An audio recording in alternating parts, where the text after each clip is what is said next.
խաչի մասին ես այս վերջերս վերապրում է այդ խաչը Հիսուսը ամբողջությամբ մերկացել էր բայց նա հագնված էր իր արյունով հագնված էր գիտեք ես սիրարված եմ Հիսուսի վրա նա այնքան հավաքված էր գիտեք եթե ինչ որ մեկը մեռելներից հարություն առներ շորը կշպրտեր եւ կգնար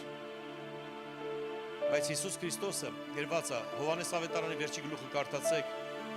երբ որ աշակերտները մտան գերեզման շորը ծալած գեղեցիկ դրած էր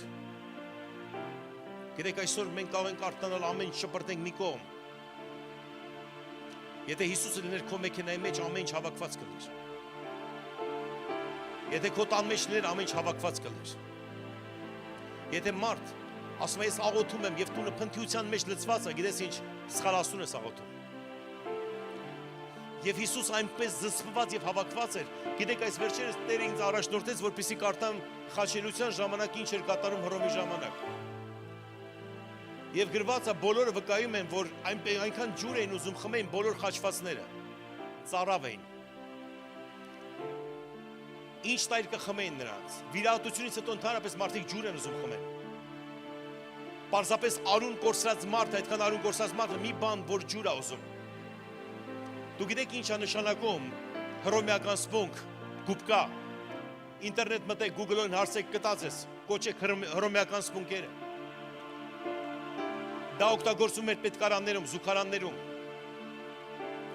հարուստները ամեն մեկ ուներ իր գուբկաներ իսկ զինվորներին տրվում էր մեկ հատ զինվորական զուգարաններում նրանք օգտագործելուց հետո լվացվում էին այդ գուբկաներով եւ մի գուբկայով 100 հոգիից ավել մարդ էր լվացվում զուգարանից հետո եւ խաչի վրա նրանք սիրում էին ծաղրել խաչալներին քացախ էին լցում որ կեղտի հոտը չգար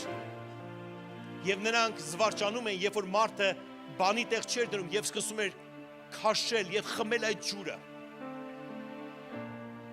եւ պատմության մեջ չէր եղել մեկը որ հրաժարվեր դրանից նայում ես Հիսուսի զորությունը որպես մարդ խաչի վրա որպես Աստված Աստծո զավակ գիտեք ինչ նրան տալիս են զսպվածությունը ավելի բարձր է քան իր ցանկությունը